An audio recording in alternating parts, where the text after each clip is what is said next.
Assalamualaikum warahmatullahi wabarakatuh. Bagi para pecinta tanaman dan para petani semuanya dimanapun Anda berada, semoga sehat selalu.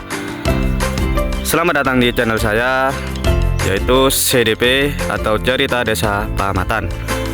Kegiatan saya hari ini, saya akan melakukan kegiatan pemupukan susulan yang keempat pada tanaman cabai saya yang sudah berusia 44 HST.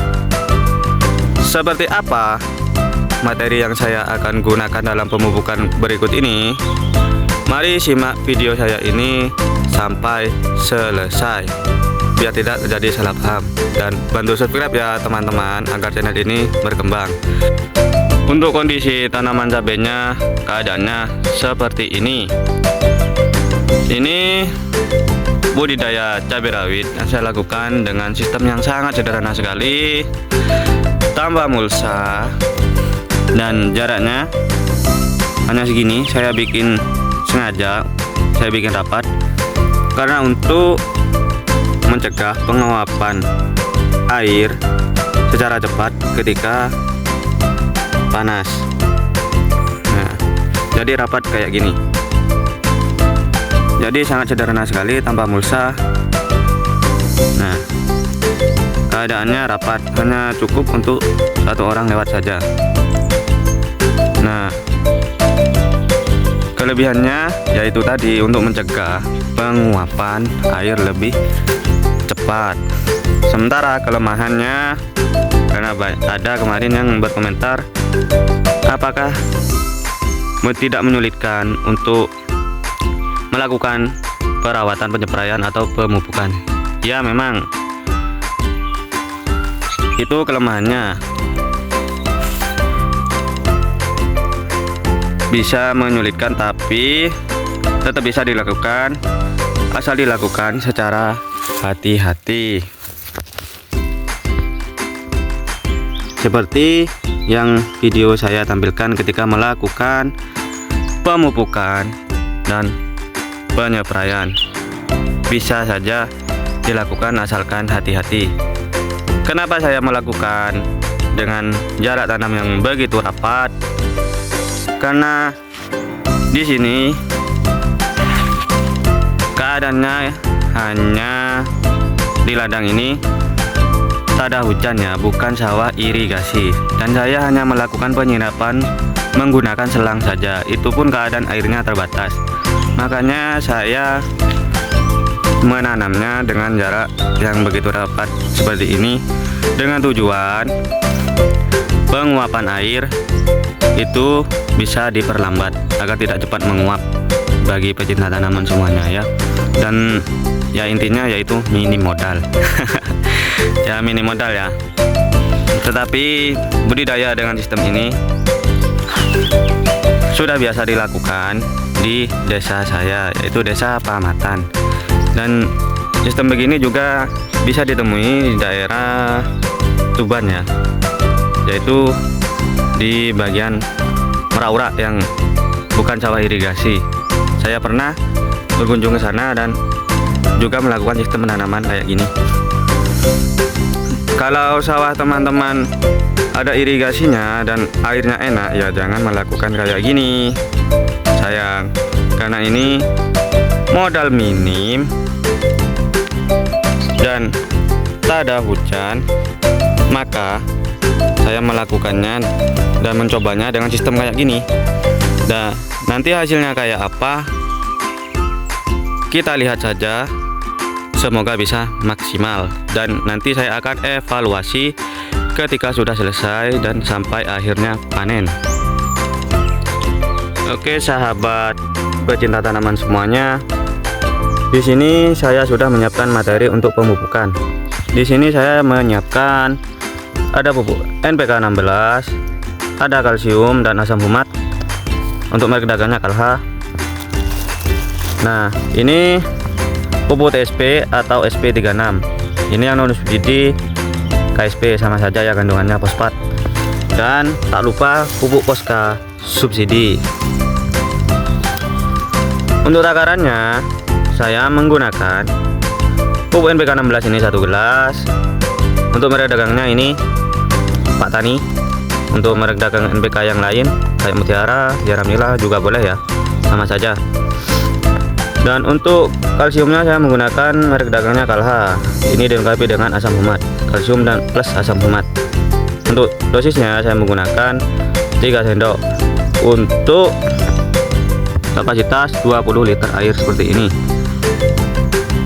Dan untuk ini saya menggunakan 1 gelas saja. Untuk fosfatnya 1 gelas untuk kapasitas air 20 liter. Untuk SP36 nya ini saya gunakan 1 gelas saja. Dan untuk yang pupuk Posca subsidi ini saya menggunakan 2 gelas untuk kapasitas 20 liter air seperti ini. Kenapa saya tidak menggunakan pupuk NPK 16 full saja? Karena tujuannya untuk mengirit modal saja. Jika teman-teman mempunyai modal yang mumpuni ya tidak minim seperti saya ini boleh, malah lebih bagus jika hanya menggunakan pupuk ini saja tanpa menggunakan campuran pupuk Posca subsidi ini.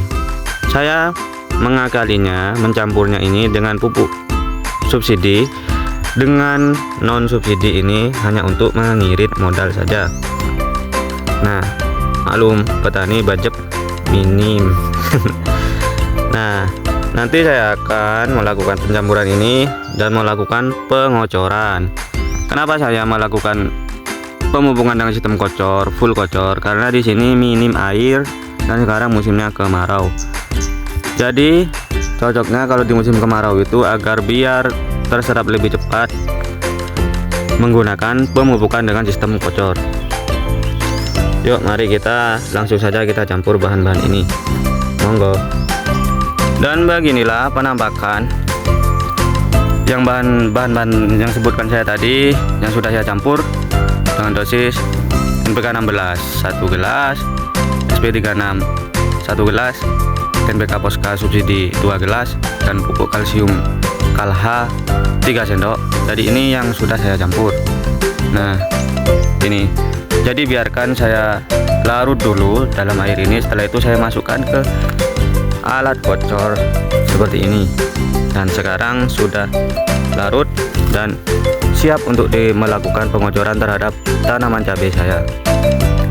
Langsung saja saya masukkan ke alat ini dan melakukan pengocoran. Lanjut gas. Langsung saja saya melakukan pemupukan pengocoran terhadap tanaman cabai saya secara satu persatu dengan takaran kira-kira 1 gelas atau 1 kaleng rokok saja, kira-kira saja ya. Nah, kayak gini proses melakukan pemupukannya dengan jarak yang begitu rapat. Tetap bisa saja dilakukan, asal dilakukan dengan secara hati-hati ya. Resiko tanaman cabai dengan jarak yang begitu rapat. Karena apa ya? Karena seperti tadi yang saya jelaskan, untuk mencegah penguapan air tanah itu lebih cepat, maka saya menggunakan sistem yang begitu rapat jaraknya. Ini juga sistem menanam cabai dengan sistem yang sangat sederhana sekali, tanpa mulsa.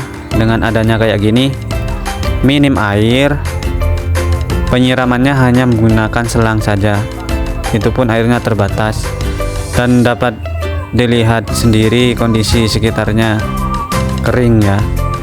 Cuma keinginan saya saja menanam cabai ya, meskipun nilan kering, pengen panen cabai juga ya. Semoga bisa, dan moga-moga bisa hasilnya maksimal. Nah, beginilah saya melakukannya, harus hati-hati karena jaraknya begitu rapat. Oke, sahabat petani dan pecinta tanaman semuanya, saya akan menyelesaikan pekerjaan saya ini dulu, dan saya mengucapkan banyak terima kasih kepada viewer saya yang sudah menonton dari awal sampai akhir. Semoga rezekinya lancar dan semoga kita sukses semuanya, para petani dan pecinta tanaman, dan semuanya sukses. Dan apabila ada kesalahan dari kata-kata saya mohon maaf. Silahkan sampai kritik dan saran di kolom komentar di bawah, karena saya sangat terbuka sekali dan sangat menerima segala macam kritikan. Oke, saya akhiri dulu video saya sampai di sini. Sampai jumpa di video saya selanjutnya. Tetap dukung ya teman-teman. Saya akhiri. Wassalamualaikum warahmatullahi wabarakatuh. Sampai jumpa.